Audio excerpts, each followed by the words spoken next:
என்னன்னு பார்த்தீங்கன்னா மலேசியாவில் பட்டு கேவ்ஸுக்கு வந்திருக்கோம். வாங்க சுற்றி பார்க்கலாம். அப்புறம் என்னோட கசினை நீங்கள் பார்க்கலாம் வாங்க.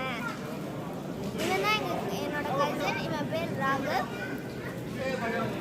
ஓகே ஃப்ரெண்ட்ஸ், இது பார்க்கலாம் வாங்க. ஹாய் ஃப்ரெண்ட்ஸ், இதுதான் மெயின் சாங், பார்க்கலாம் வாங்க. சாமி கிட்ட